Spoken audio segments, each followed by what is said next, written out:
আসসালামু আলাইকুম, আমি নাহিদ ভাইয়া। আজকে আমরা এইচএসসি উদ্ভিদ বিজ্ঞান বইয়ের দ্বিতীয় অধ্যায় নিয়ে আমরা আলোচনা করব। আজকের টপিকস ক্যারিওকাইনেসিসের সর্বশেষ ধাপ টেলোফেজ। আমাদের এই টেলোফেজ এটি পরীক্ষায় আমাদের গ নম্বরে দেয় এবং এখান থেকে এমসিকিউ চলে আসে প্রতি বছর। চলো আমরা একটু দেখে নিই টেলোফেজ ধাপ। এই টেলোফেজ ধাপের ক্ষেত্রে আমাদের বুঝতে হবে যে টেলো মানে শেষ। টেলো শব্দের অর্থ কি? শেষ। প্লাস আমরা যদি বলি ফেজ, ফেজ মানে কি? দশা। তাহলে টেলোফেজ মানে কি? শেষ দশা। ওকে, এখন কমন সেন্স আমাদের এখানে একটা কথা মনে রাখতে হবে হলো যে এই চারটা ধাপে, পূর্বের যে চারটা ধাপ ছিল সেই চারটা ধাপে যা কিছু সৃষ্টি হয় সেগুলো এই ধাপে এসে ধ্বংস হবে বা হারিয়ে যাবে, এবং অর্জিত যে জিনিসগুলো বললাম যে যা কিছু অর্জন করেছিল সেগুলো ফিরে পাবে এবং হারানোর জিনিস অর্জিত হবে। এই কমন সেন্সটা আমরা মনে রাখবো। যা কিছু হারিয়েছিল, হারিয়েছিল সেইগুলো ফিরে পাবে এবং অর্জিত জিনিস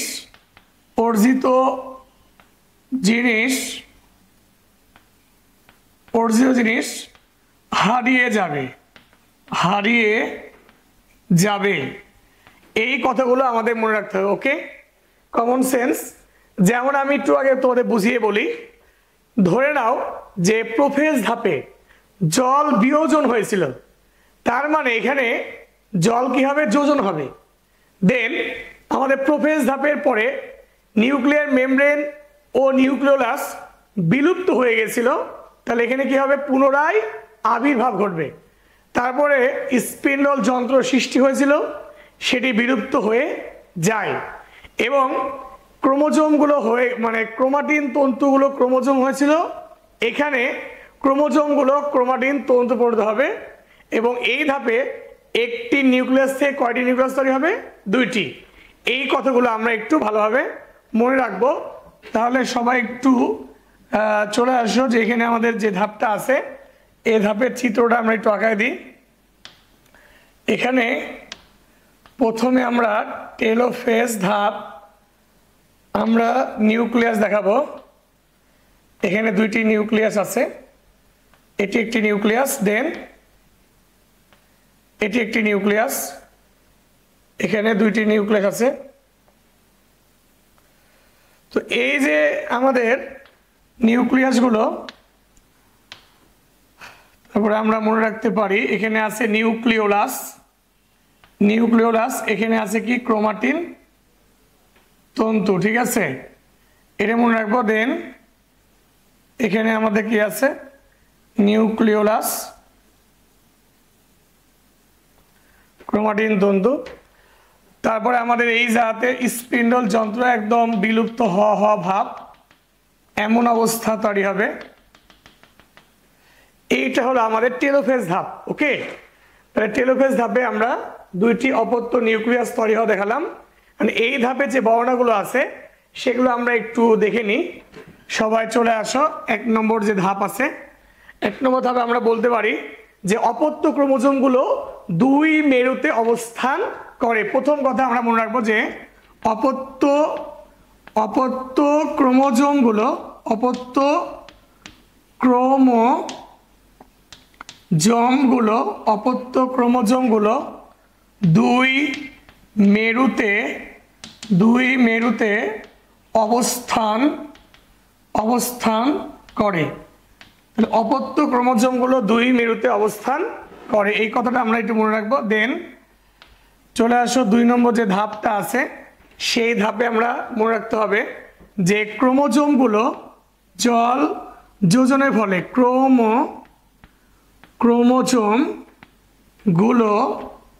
ক্রোমোজোমগুলো জল যোজনের ফলে যোজনের ক্রোমোজোমগুলো জল যোজনের ফলে চিকন ও লম্বা হয়, চিকন ও লম্বা হয়ে, চিকন ও লম্বা হয়ে ক্রোমাটিন তন্তু গঠন হয়, ক্রোমাটিন তন্তুতে, ক্রোমাটিন তন্তুতে পরিণত হয়। ঠিক আছে, পরিণত হয়।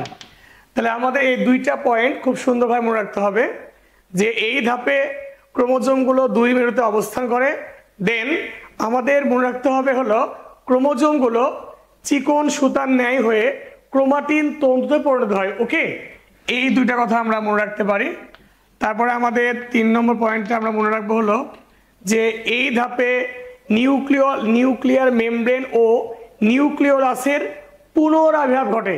যেটি আমরা বলেছিলাম যে পূর্বে কি হয়েছিল, এটি ধ্বংস হয়ে গেছিল, আর এখানে কি হয় বলতো, আবির্ভাব ঘটে, মানে এর আগে বিলুপ্ত হয়েছে, এখানে পুনরাবির্ভাব ঘটবে। চলে আসো, এই ধাপে নিউক্লিয়ার মেমব্রেন, নিউক্লিয়ার মেমব্রেন ও নিউক্লিওলাসের, নিউক্লিয়ার মেমব্রেন ও নিউক্লিওলাসের পুনরাবির্ভাব ঘটে, পুনরাবির্ভাব ঘটে। নিউক্লিয়ার মেমব্রেন ও নিউক্লিওলাসের পুনরাবির্ভাব ঘটে, এই কথাটা আমরা মনে রাখবো। মানে পুনরায় এক সময় ছিল, সেটি আবার পুনরায় ফিরে এসেছে, যাকে আমরা বলছি পুনরাবির্ভাব। এবং আমরা আরো বলতে পারি এই ধাপে স্পিন্ডল যন্ত্রের বিলুপ্তি ঘটতে থাকে। ওকে, তাহলে স্পিন্ডল যন্ত্রের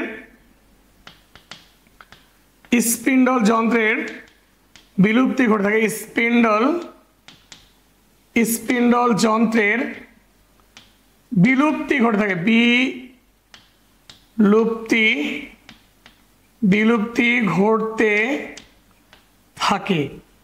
ওকে, তার মানে স্পিন্ডল যন্ত্র আস্তে আস্তে এখানে কি বলতো, হারিয়ে যাবে। আমরা আরো বলতে পারি যে এই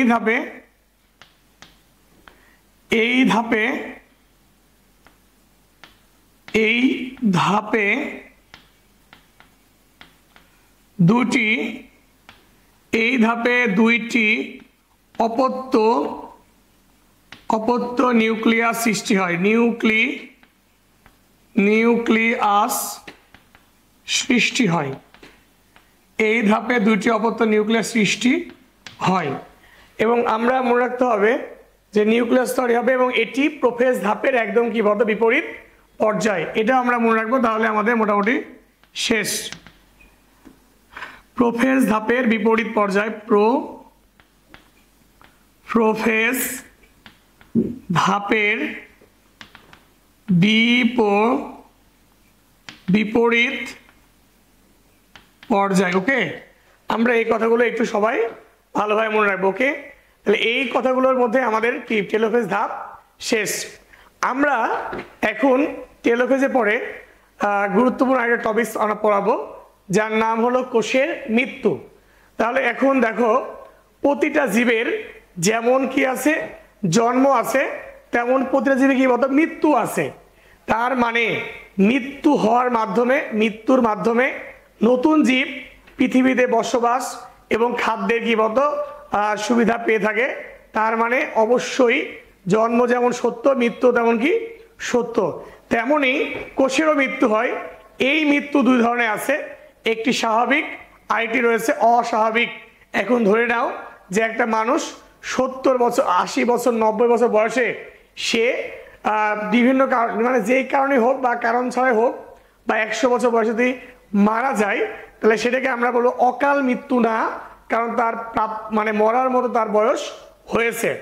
এই ধরনের মৃত্যুকে আমরা বলবো স্বাভাবিক মৃত্যু। কিন্তু যদি কেউ দেখা যায় যে 30 বছর বয়সে বড় কোনো রোগ ছাড়াও মারা যায়, তখন সেই ধরনের মৃত্যুকে আমরা বলবো হলো অনাকাঙ্ক্ষিত বা অস্বাভাবিক মৃত্যু। অতএব আমরা একটু দেখতে যাচ্ছি কোষের মৃত্যু যে টপিকসটা আছে সেটা। এখন দেখো কোষের মৃত্যু, প্রতিটা জীবের জন্ম যেমন সত্য মৃত্যুও তেমন সত্য, তবে এই মৃত্যু দুই ধরনের হয়। এক ধরনের মৃত্যু আছে স্বাভাবিক, আরেক ধরনের মৃত্যু আছে অস্বাভাবিক। দেখা যায় কারো কারো ক্ষেত্রে যদি কোনো মানুষ 100 বছর বয়সে সে রোগ ছাড়াই, মেজর কোনো প্রবলেম ছাড়াই যদি মারা যায় বা ক্যান্সার হয়েও মারা যায়, তাহলে সেক্ষেত্রে আমাদের সে ধরনের মৃত্যুকে আমরা বলবো স্বাভাবিক মৃত্যু, কারণ তার প্রাপ্ত বয়স হয়েছে মরার মতো, ঠিক আছে। কিন্তু অনেক মানুষ যদি 30 বছর বয়সে কোনো বড় রোগেও মারা যায়, ঠিক আছে, তাহলে সেটা বা কোনো অসুখ ছাড়াই যদি মারা যায়, তাহলে সেটাকে আমরা বলবো হলো এটি অনাকাঙ্ক্ষিত মৃত্যু। তার মানে অবশ্যই মানুষের মৃত্যুর মতো কোষেরও মৃত্যু আছে কয় ধরনের, দুই ধরনের, একটি স্বাভাবিক আর একটি হলো অস্বাভাবিক। এই যে স্বাভাবিক যে মৃত্যুটা আছে সেটিকে আমরা বলি মানে অ্যাপোপ্টোসিস মৃত্যু, অ্যাপোপ্টোসিস অ্যাপোপ্টোসিস মৃত্যু। আর আরেকটা রয়েছে নিক্রোসিস, নিক্রোসিস। তাহলে আমাদের এই মৃত্যুটা মনে রাখতে হবে, অ্যাপোপ্টোসিস আর কি বলতো নিক্রোসিস। তাহলে নিক্রোসিস, আরেকটা রয়েছে কি অ্যাপোপ্টোসিস। এখন আমরা যদি অ্যাপোপ্টোসিস বলি, এই অ্যাপোপ্টোসিস মৃত্যুকে আমরা বলবো হলো জেনেটিক্যালি মৃত্যু, জেনেটিক্যালি মৃত্যু, ঠিক আছে। জেনেটিক্যালি মৃত্যু আমরা বলতে পারি এইটাকে। দেন তার মানে এটি কি বলতো জিনগতভাবে নির্ধারিত, জিনগতভাবে নির্ধারিত। তাহলে এই ধরনের মৃত্যুকে আমরা বলছি কি বলতো জেনেটিক্যালি মৃত্যু বা অ্যাপোপ্টোসিস, জিনগতভাবে নির্ধারিত। এই ধরনের মৃত্যু নিয়ন্ত্রণ করে একটা অঙ্গাণু যার নাম মাইটোকন্ড্রিয়া। তাহলে মনে রাখতে হবে যে মাইটোকন্ড্রিয়া দ্বারা নিয়ন্ত্রিত, মাইটোকন্ড্রিয়া দ্বারা নিয়ন্ত্রিত, এই কথাটা আমরা মনে রাখবো। তাহলে আমাদের কি আছে, মৃত্যু দুই ধরনের, একটি হলো অ্যাপোপ্টোসিস। এই অ্যাপোপ্টোসিসের মৃত্যুকে বলছি আমরা জেনেটিক্যালি মৃত্যু, যা জিনগতভাবে নির্ধারিত হয়। তার মানে কবে মৃত্যু হবে সেটা যদি আগে থেকে জানা যায় তখন তাকে বলা হবে অ্যাপোপ্টোসিস, যেটি নিয়ন্ত্রণ করে মাইটোকন্ড্রিয়া। তার মানে মাইটোকন্ড্রিয়া শেষ, তার মানে কোষের আয়ু কি বলতো শেষ। এখন দেখা যায় আমরা কোথায় এটা দেখতে পাই, ধরে নাও যে আরবিসি 120 দিন পর মারা যাবে। তাহলে আরবিসি যদি কোনো অস্বাভাবিক কোনো কিছু না হয় তাহলে 120 দিন পর মারা যাবে। এই ধরনের তখন মৃত্যুকে আমরা কি বলবো হলো অ্যাপোপ্টোসিস। অথবা আমরা যদি বলি ডাব্লিউবিসি, এর ক্ষেত্রে দেখা যাবে হলো 1 থেকে 15 দিন, কারণ ডাব্লিউবিসি 5 ধরনের আছে, কারো আয়ু বেশি কারো আয়ু কম। দেন এরপরে আমাদের রয়েছে অনুচক্রিকা। তাহলে এই যে এটার আবার 8 থেকে 12 বা বিভিন্ন দিন এটার সময় দেওয়া আছে, তার মানে এটা একটা ফিক্সড টাইম বলা হচ্ছে। তাহলে এই ধরনের মৃত্যুকে আমরা বলবো কি বলতো অ্যাপোপ্টোসিস। এটা খুবই ইম্পর্টেন্ট, মেডিকেল অ্যাডমিশন টেস্টে এখান থেকে কোশ্চিন দিয়েছে বা নেক্সট টাইম দিতে পারে, যে জিনগতভাবে নির্ধারিত হলে সেই ধরনের মৃত্যুকে আমরা কি বলি হলো কি বলতো অ্যাপোপ্টোসিস। বা কোন অঙ্গাণু দ্বারা নিয়ন্ত্রিত হয় এই কথাও বলতে আসতে পারে। এই কোশ্চিনটা আমাদের একটু ভালোভাবে মনে রাখতে হবে, ওকে। দেন আমরা মনে রাখবো যে এখানে যেহেতু স্বাভাবিক জিনগতভাবে নির্ধারিত, অতএব ওইটা বাদ দিয়ে বাকি সকল মৃত্যু এখানে, তাহলে কি বলবো বাকি সকল কারণে, ঠিক আছে, বাকি সকল কারণে যদি হয় তাহলে নিক্রোসিস। আমরা দু একটা কারণ বলতে পারি, যেমন পুষ্টির অভাব আছে, আমরা দু একটা কারণ লিখে নিই একটু। পুষ্টির অভাব, এটি মনে আছে পুষ্টির অভাব। বিষক্রিয়া আছে, তাহলে পুষ্টির অভাব বিষক্রিয়া আছে। দেন আঘাত জনিত কারণে হতে পারে, আঘাত জনিত কারণ, ঠিক আছে, আঘাত জনিত কারণ।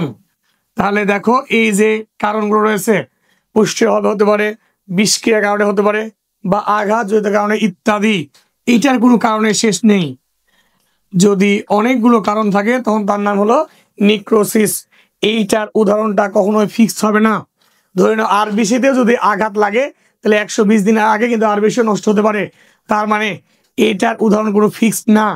ধরে নাও যে তোমার গালে চড় মারা হলো, তাহলে গালে চড় মারার ফলে গাল লাল হয়ে গেল, যদি গালের স্কিনের কোষগুলো মারা যায় তাহলে এটাও কিন্তু কি হবে, আঘাতের কারণে হবে নিক্রোসিস। আবার অ্যাপোপ্টোসিসের ক্ষেত্রে আরো কিছু উদাহরণ আছে। ধরে নাও আমাদের মায়ের পেটে থাকা অবস্থায় যে ফিটাস ছিল, সেই ফিটাসের ক্ষেত্রে হাতের আঙ্গুলের 2 আঙ্গুলের মাঝে কিন্তু টিস্যু ছিল, সেই টিস্যুগুলো নষ্ট হয়ে আঙ্গুল তৈরি হয়েছে, যার ফলে আমরা আঁকড়ে ধরে রাখতে পারি। এই ধরনের ওই মৃত্যুগুলোও কিন্তু এক ধরনের কি হবে, জেনেটিক্যালি মৃত্যু। বা আমাদের গালের ভিতর থেকে দেখবা সকালবেলা কুলি করার পরে মুখ থেকে দুর্গন্ধ বের হয়, কারণ আমাদের গালের ভিতরে যে ত্বক আছে সেই ত্বকের কোষগুলো কি হয়, প্রতিনিয়ত ক্ষয়প্রাপ্ত হচ্ছে বা ধ্বংস হচ্ছে। সেটা যখন মানে বেশি সময় আমাদের মুখের ভিতরে অবস্থান করে তখন সেটা কি বলতো পচে দুর্গন্ধ তৈরি হয়। এই জন্য আমাদের এই ধরনের মৃত্যু মানে স্বাভাবিক বিষয়, প্রতিনিয়ত এটা জন্ম হবে এবং কি বলতো মৃত্যু হবে। এই ধরনের মৃত্যুকে আমরা বলি কি বলতো, এই যে স্বাভাবিক মৃত্যু। তাহলে এটা কি বলতো জিনগতভাবে নির্ধারিত, তাহলে অ্যাপোপ্টোসিস। কিন্তু আঘাতে যদি কারণে হয় তাহলে কি বলতো নিক্রোসিস। আশা করি যা বললাম এখান থেকে বাকি সকলগুলো তোমরা কমন পাবা। এখন চলে আসো, আমরা এরপরে গুরুত্বপূর্ণ একটা টপিক পড়াবো, অনিয়ন্ত্রিত মাইটোসিস। এইটা আমাদের ঘ নম্বরে আসতে পারে বা এখান থেকে এমসিকিউ দেওয়ার চান্স অনেক বেশি। আমরা এটা একটু মজারভাবে শেখার চেষ্টা করব। এটা আমাদের বিভিন্ন বইয়ে তাহলে একটু খণ্ড খণ্ড হয়ে দেওয়া আছে। আমরা সব কিছু একটা ছকের মাধ্যমে আমরা এটা উপস্থাপন করব। সবাই একটু হেডিং দিয়ে নাও, অনিয়ন্ত্রিত মাইটোসিস। তাহলে আমরা লিখতে পারি অনিয়ন্ত্রিত মাইটোসিস, অনিয়ন্ত্রিত অনিয়ন্ত্রিত মাইটোসিস, মাইটোসিস। তাহলে অনিয়ন্ত্রিত মাইটোসিস এইটা আমরা একটু ভালোভাবে মনে রাখবো। এই যে অনিয়ন্ত্রিত মাইটোসিস, তাহলে হেডলাইনে আমাদের বুঝতে হবে। এই অনিয়ন্ত্রিত মাইটোসিস বুঝতে হলে তোমাদের উদ্দীপকে অনেক সময় দিবে কিভাবে হয়। ধরে নাও এটা একটা কোষ, এখান থেকে এটা একটা কোষ তৈরি হয়েছে, এখান থেকে এটা একটা কোষ তৈরি হয়েছে, এখান থেকে এটি একটা কোষ তৈরি হয়েছে। তাহলে একটা থেকে 2টা হওয়ার কথা, 2টা না হয়ে হয়েছে মনে করো 3টা বা 4টা অথবা 5টা, মানে এক কথায় অস্বাভাবিক কিছু হয়েছে। তখন আমরা ধরে নিব তার নাম কি বলতো অনিয়ন্ত্রিত মাইটোসিস। এইটা ঘ নম্বর উদ্দীপকে এমন টাইপের উদ্দীপক থাকতে পারে। এখন দেখো ভাইয়া, অনিয়ন্ত্রিত মাইটোসিস বুঝতে হলে তোমাকে বুঝতে হবে নিয়ন্ত্রিত মাইটোসিস। এবার দেখো এখানে কি বুঝতে হবে, মাইটোসিসের নিয়ন্ত্রণ, মাইটোসিস, মাইটোসিসের নিয়ন্ত্রণ, মাইটোসিসের নিয়ন্ত্রণ। এই যে মাইটোসিসের নিয়ন্ত্রণ আমরা যদি বুঝতে চাই তাহলে এটি আবার 2 ধরনের রয়েছে। মাইটোসিসের নিয়ন্ত্রণ আমাদের 2 ধরনের বিদ্যমান থাকবে। দেখো একটি মাইটোসিসের নিয়ন্ত্রণের ক্ষেত্রে আমরা মনে রাখবো হলো বাহ্যিক ফ্যাক্টর রয়েছে, একটি আছে হলো বাহ্যিক ফ্যাক্টর।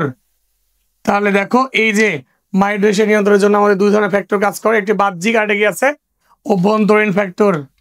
তাহলে অভ্যন্তরীণ ফ্যাক্টর, এই কথাটা মনে রাখবা যে একটি বাহ্যিক ফ্যাক্টর আর একটা কি আছে বলতো অভ্যন্তরীণ ফ্যাক্টর। তাহলে একটু সবাই দেখো ফ্যাক্টর 2টা আছে, একটা হলো বাহ্যিক এবং আরেকটি কি আছে অভ্যন্তরীণ। দেন আমরা একটু সবাই দেখো বাহ্যিক ফ্যাক্টর হিসেবে যে কাজ করে তার নাম বিভিন্ন হরমোন ও গ্রোথ ফ্যাক্টর। মনে রাখতে হবে কি বিভিন্ন হরমোন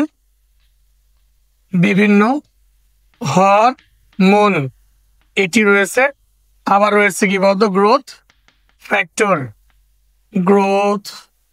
ফ্যাক্টর। তাহলে আমাদের 2 ধরনের বিষয় রয়েছে, বিভিন্ন হরমোন আর এটা রয়েছে কি বলতো গ্রোথ ফ্যাক্টর। এটি বাহ্যিক হিসেবে কাজ করে, যদিও ক্যান্সার টিউমার তৈরি করতে কখনোই বাহ্যিক ফ্যাক্টর কাজ করে না, কাজ করে কি বলতো অভ্যন্তরীণ ফ্যাক্টর। অভ্যন্তরীণ ফ্যাক্টর যে কাজ করে যার নাম সাইক্লিন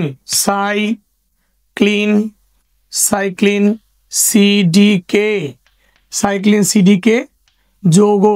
এই কথাটা আমাদের মনে রাখতে হবে, সাইক্লিন সিডিকে যৌগ। ফ্যাক্টরের ক্ষেত্রে তোমাদের মনে রাখতে হবে যে যদি তোমার নিজের ইচ্ছায় তুমি কোনো কিছু করো সেটা হবে অভ্যন্তরীণ বিষয়, আর যদি বাইরে কোনো উদ্দীপনাকারী করো তাহলে কি সেটা হবে বাহ্যিক বিষয়। তোমাকে ধ্বংস করার জন্য বাহ্যিক বিষয় কখনোই তোমাকে পারবে না। অবশ্যই তোমার যদি নিজে ধ্বংস হতে চাও তাহলে কেন তুমি ধ্বংস হবা, ঠিক আছে? তার মানে নিজে হওয়া মানে কি অভ্যন্তরীণ। এখন তাহলে আমাদের ক্যান্সার টিউমার তৈরি করতে হলে আমাদের কি ফ্যাক্টর লাগবে? বাহ্যিক ফ্যাক্টর না অভ্যন্তরীণ ফ্যাক্টর? অবশ্যই মনে রাখতে হবে অভ্যন্তরীণ ফ্যাক্টর, ঠিক আছে? তাহলে এখন দেখো কিভাবে অভ্যন্তরীণ ফ্যাক্টর কাজ করে একটু আমরা দেখে নিই। প্রথমে আমরা এভাবে লিখবো হলো বিভিন্ন রোগ জীবাণু, ধরে নাও বিভিন্ন রোগ জীবাণু, বিভিন্ন রোগ জীবাণু এটি রয়েছে। তারপরে আছে ইউভি, ইউভি রশ্মি, বিভিন্ন রোগ জীবাণু ইউভি রশ্মি ও কার্সিনোজেনিক পদার্থ, কার্সিনোজেনিক, কার্সিনোজেনিক পদার্থ। তাহলে ইউভি রশ্মি, বিভিন্ন রোগ জীবাণু, ইউভি রশ্মি, কার্সিনোজেনিক পদার্থ, এগুলো যদি যে কোনো একটা যদি বিদ্যমান থাকে তাহলে কি হবে? সাইক্লিন সিডিকে যৌগ আছে, এটি কি হবে জানো? এটা মনে রাখতে হয় বিনষ্ট হয়, কি হয়? বিনষ্ট হয়, এটি বিনষ্ট হয়। তাহলে আমাদের এই তিনটার মধ্যে যে কোনো একটা ফ্যাক্টর থাকলে সাইক্লিন সিডিকে যৌগ কি হয়? বিনষ্ট হয়। তোমরা জানো ক্লাস 9-এর বই ছিল যে মানে হিউম্যান প্যাপিলোমা ভাইরাসের E6 ও E7 নামক এমন একটি জিন কি বলতো প্রোটিন তৈরি করবে, এমন একটা প্রোটিন তৈরি করবে E6 E7 নামক জিন, এমন কিছু প্রোটিন তৈরি করে যা জ্বরের মুখে ক্যান্সার তৈরি করার জন্য কাজ করে। এই থেকে আমরা বুঝতে পেরেছি যে না, রোগ জীবাণু দায়ী, আবার ইউভি রশ্মি দায়ী, আবার কিছু ক্ষেত্রে দেখবো তেজস্ক্রিয় পদার্থ নিঃসরণ করে, এগুলো দায়ী হতে পারে। এখন এগুলোর কারণে সাইক্লিন কি হবে? নষ্ট হয়ে যায় বা বিনষ্ট হয়ে যায়। দেন সাইক্লিন বিনষ্ট হলে আমাদের যেটা মেন উপাদান P53 প্রোটিন, এই P53 প্রোটিন এটি ডিফেক্ট হয়। বলছে এটি বিনষ্ট হলে এটি কি হবে? ডিফেক্ট হবে, ডিফেক্ট হয়, ঠিক আছে? এখন এই যে P53 প্রোটিন বলছি, এই প্রোটিনের কাজ কোষকে মানে অস্বাভাবিক বিভাজন থেকে বিরত রাখে, মানে কোষকে অস্বাভাবিক বিভাজন থেকে বিরত রাখে, কোষকে অস্বাভাবিক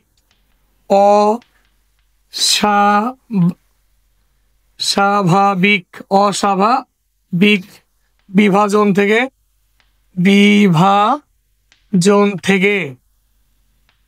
কি করে? বিরত রাখে, বিরত রাখে, এই কথাটা মনে রাখতে হবে। তাহলে এখন যদি এমন হয় যে সাইক্লিন সিডিকে যৌগ বিনষ্ট হয়ে গেছে, এটি যদি বিনষ্ট হয় তাহলে P53 কি হবে? ডিফেক্ট হবে। আর P53 যদি ডিফেক্ট হয় তাহলে কি হবে? তো অস্বাভাবিক কোষ বিভাজন হবে,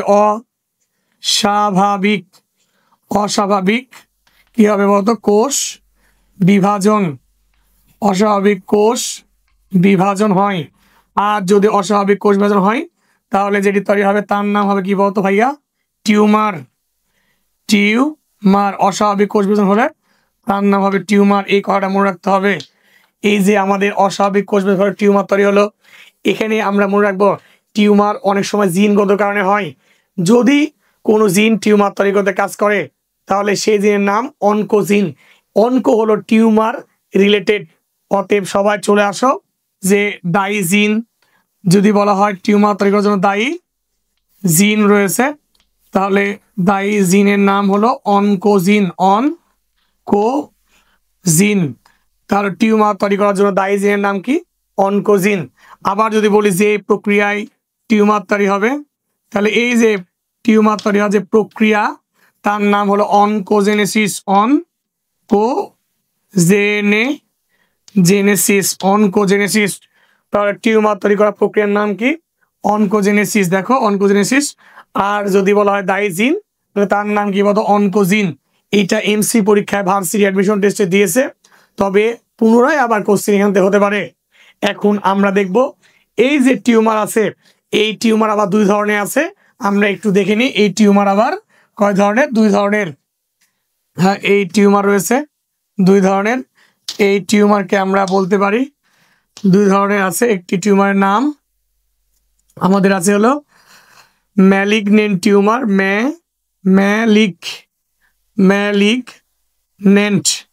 ম্যালিগনেন্ট। একটা টিউমারের নাম কি বলতো ভাইয়া? ম্যালিগনেন্ট টিউমার, ঠিক আছে ওকে। টিউমারের নাম ম্যালিগনেন্ট টিউমার। আরেকটা রয়েছে আমাদের কি benign tumour, benign tumour, malignant tumour. এটা রয়েছে কি বলতো বিনাইন টিউমার, এই কথাটা মনে রাখতে হবে ওকে। টিউমার কয় ধরনের? দুই ধরনের, একটা ম্যালিগনেন্ট আর একটা হলো কি বলতো বিনাইন। এই কথাটা আমরা একটু মনে রাখবো। দেন এখন চলে আসো, ম্যালিগনেন্ট টিউমার মানে কি? এই ধরনের টিউমারকে বলা হয় মারাত্মক খারাপ টিউমার, আর বিনাইনকে বলা হয় বলতো ভালো টিউমার। এখন অনেকেই বলতে পারো ভাইয়া টিউমার কখনো ভালো হয়? অবশ্যই ভালো হয়। দেখো আবার অবশ্যই খারাপও হয়। ধরে নাও দুইটা, এক্ষেত্রে আমরা একটা উদাহরণ প্রদান করতে পারি। ধরে নাও একটা মানুষের নাম রহিম, রহিম ঠিক আছে, ও আরেকটা মানুষের নাম ধরে নাও করিম, ঠিক আছে। এখন ধরে নাও এই যে রহিম ব্যক্তি আছে, এই ব্যক্তি মনে করো যে ড্রাগ অ্যাডিক্টেড, সে মনে করো যে সকল ধরনের নেশা গ্রহণ করে এবং এই নেশা গ্রহণের মাত্রা অনেক বেশি। সে এই নেশা গ্রহণ করে, করার পরে সে বলে সবাইকে দেখো আমি এটাকে নিজেকে শেষ করে দিতে চাই, আমি আর বাঁচতে চাই না, হয়তো বা সে ছেঁড়া খেয়েছে এই জন্য। এখন দেখো তারপরে আরো একটা ব্যক্তি আছে করিম। এখন এই ব্যক্তিটা সে কিন্তু এই ড্রাগগুলো গ্রহণ করে অল্প, কিন্তু সবাইকে উৎসাহিত করে, দেখো তোমরা এটা খেতে পারো, টাকা পয়সা লাগলে তুমি আমার কাছে নিতে পারো, তাও খাও, হ্যাঁ এটা উপকারিতা আছে, এই ধরনের কথাবার্তা বলবে। এবং তার উদ্দেশ্য হলো এই নেশা দ্রব্যগুলো বিভিন্ন জায়গায় ছড়িয়ে যাওয়া। তাহলে আমি যদি বলি এখানে রহিম আর করিম এর মধ্যে কে ভালো, তোমরা দেখবা যে সবাই কিন্তু রহিমের কথাই বলবা। তাহলে দেখো রহিম ড্রাগ নেওয়ার পরেও কিন্তু কি ভালো হয়ে গেল, কেন? কারণ সে নিজে এখানে ধ্বংস হচ্ছে, কাউকে ধ্বংস করছে না। কিন্তু করিম নিজে তো ধ্বংস হচ্ছেই না, পাশাপাশি তার উদ্দেশ্য কি বলতো অন্যকেও ধ্বংস করা। তার মানে এইটা হলো কি বলতো মারাত্মক খারাপ। এই ধরনের যদি কোনো টিউমার থাকে তার নামই কি বলতো ম্যালিগনেন্ট টিউমার। আর এই ধরনের টিউমারকে আমরা বলবো বিনাইন টিউমার। তাহলে তোমরা আশা করি বুঝতে পেরেছো। এখন চলে আসো, এটাকে আমরা বলবো মারাত্মক খারাপ, মারাত্মক মারাত্মক খারাপ, ঠিক আছে। এটাকে যদি মারাত্মক খারাপ বলা হয় তাহলে এটা বলতে হবে আমাদের কি বলতো ভালো টিউমার, ভালো টিউমার, ভালো টিউমার, ঠিক আছে। এখন চলে আসো ভালো টিউমার মানে বুঝতে হবে এটাতে কি হয় না জানো, মেটা স্টেজ ঘটায় না, মেটা স্টেসিস, মেটা স্টেজ ঘটায়, মেটা স্টেজ ঘটায় না। তার মানে এটা কি বলতো ছড়ায় না, মেটা শব্দ অর্থ কি বলতো ছড়িয়ে পড়া বা ছড়ানো, বুঝতে পারছো? তাহলে এই ধরনের টিউমার কোষটা ছড়িয়ে পড়ে না, এজন্যই ভালো বা টিউমার আকারে থেকে যায়, বুঝছো? এটা খুবই সহজ, ঔষধ বা তুমি সার্জারির মাধ্যমে এটি সমাধান করতে পারো। মনে রাখতে হবে যে এটার চিকিৎসা আছে, চিকিৎসা রয়েছে কি কি, হ্যাঁ নির্দিষ্ট ঔষধ গ্রহণ করতে হবে, ডাক্তারের পরামর্শ অনুযায়ী নির্দিষ্ট ঔষধ গ্রহণ, নির্দিষ্ট ঔষধ গ্রহণ বা কি করতে হবে সার্জারি গ্রহণ করতে হবে, বুঝছো? সার্জারি করলে ভালো হয়, ঠিক আছে, সার্জারি করলে ভালো হয়। তাহলে এই যে এই কথাগুলো আমরা বললাম, নির্দিষ্ট ঔষধ গ্রহণ বা সার্জারি করলে আমাদের কি হয় বলতো এই রোগটা ভালো করা সম্ভব, এটা নিয়ে আমাদের অত দুশ্চিন্তা হওয়ার কোনো কারণ নাই। এরপরে আমাদের দেখো এখানে রয়েছে যে মারাত্মক খারাপ টিউমার, এই ধরনের টিউমারকে আমরা বলতে পারি, এদের ক্ষেত্রে কি হয় জানো, মেটা স্টেসিস, মেটা স্টেসিস ঘটায়, ঠিক আছে। মানে এটা কি বলতো ছড়িয়ে পড়ে, ওকে, মেটাস্টেসিস ঘটায় বা ছড়িয়ে পড়ে। এই ধরনের টিউমারকে আমরা বলি ক্যান্সার, ঠিক আছে। এই ধরনের টিউমারকে আমরা কি বলি, ক্যান্সার বলে থাকি। তাহলে আমরা একটু মনে রাখবো ক্যান্সার, সবাই চলে আসো, এই ধরনের টিউমারকে আমরা কি বলছি, ক্যান্সার। এখন আমরা এই যে ক্যান্সার সৃষ্টি করে যে পদার্থগুলো আছে সেই পদার্থকে আমরা বলি কার্সিনোজেনিক পদার্থ। এই লাইনটা পরীক্ষা আসতে পারে, ক্যান্সার সৃষ্টিকারী পদার্থকে বলা হয় কার্সিনোজেনিক পদার্থ। তাহলে মনে রাখবা সৃষ্টিকারী পদার্থ, সৃষ্টিকারী পদার্থকে আমরা কি বলছি, কার্সিনোজেনিক, কার্সিনোজেনিক পদার্থ। তাহলে এই যে কার্সিনোজেনিক পদার্থ আমরা বললাম, এই পদার্থকে আমরা বলি মিউটাজেনিক পদার্থ। মিউটাজেনিক পদার্থ মানে মনে রাখতে হবে কার্সিনোজেনিক পদার্থকেই বলা হয় কি মিউটাজেনিক পদার্থ বলা হয়। এই কথাগুলো একটু ভালোভাবে মনে রাখবা। দেন আমাদের এখানে কি করতে হবে, আমাদের এখানে ক্যান্সারের চিকিৎসার ক্ষেত্রে আমরা দেখব কেমোথেরাপি। চিকিৎসা আমরা যদি বলি তাহলে আমাদের কি করতে হবে, কেমোথেরাপির মাধ্যমে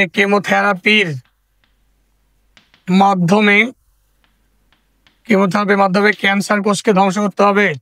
কেমোথেরাপির মাধ্যমে ক্যান্সার কোষকে ধ্বংস করতে হবে। ওকে, তাহলে আমরা মনে রাখবো কেমোথেরাপির মাধ্যমে ক্যান্সার কোষকে ধ্বংস করতে হবে। ঠিক আছে।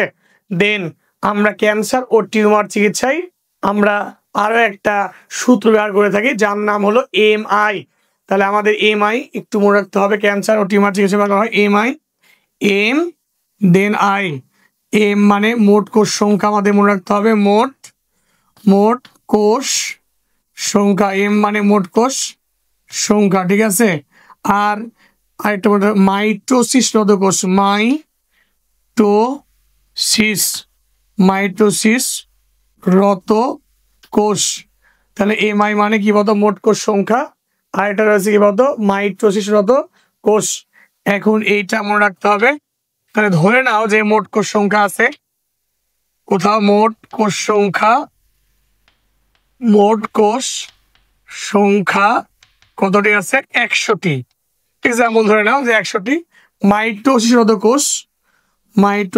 কোষ কতটি আছে আমাদের মনে রাখতে হবে, এখানে আছে 50টি বা 60টি।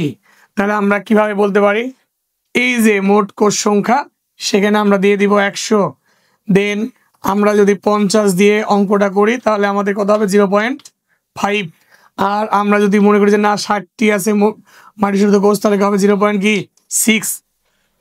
এই থেকে বোঝা যায় যে MI এর মান যত বেশি হবে মাইটোসিসরত কোষের সংখ্যা তত বেশি, বা কোষ মানে ক্যান্সার বা টিউমার তত বেশি দ্রুত বর্ধনশীল এবং চিকিৎসা আমাদের তত বেশি গুরুত্ব সহকারে নিতে হবে। তাহলে আমরা মনে রাখবো হলো যে MI এর মান এর উপর নির্ভর করে, MI এর মানের উপর নির্ভর করে ক্যান্সার ও টিউমার চিকিৎসা করা হয়। ক্যান্সার ও টিউমার চিকিৎসা করা হয়। ঠিক আছে। এখান থেকে আমাদের বুঝতে হবে যে MI এর মান যত বেশি হবে আমাদের ক্যান্সার ও টিউমার তত দ্রুত বর্ধনশীল এবং আমাদের চিকিৎসা তত গুরুত্ব সহকারে নেওয়া প্রয়োজন। এই কথাগুলো মনে রাখবা। MI মানে, অনেকেই মনে রাখতে পারছো না, MI মানে, M মানে মাইটোটিক, I মানে কি বলতো, ইন্ডেক্স, মাইটোটিক ইন্ডেক্স। তাহলে আমরা একটু এইভাবে আমরা ক্যান্সার বা টিউমার আমরা দেখলাম যে কিভাবে তৈরি হয়। দেন আমাদের মনে রাখতে হবে হলো যে অনিয়ন্ত্রিত মাইটোসিস। আমরা আজকে এই ক্লাসের মাধ্যমে 3টা জিনিস জানলাম, কি কি আছে, টেলোফেজ, কোষের মৃত্যু এবং অনিয়ন্ত্রিত মাইটোসিস। তোমরা এগুলো সব ভালো করে পড়বা এবং লেকচার বাই লেকচার খাতাতে নোট করবা। ঠিক আছে। কোনো সমস্যা হলে অবশ্যই কমেন্ট করে জানাবা।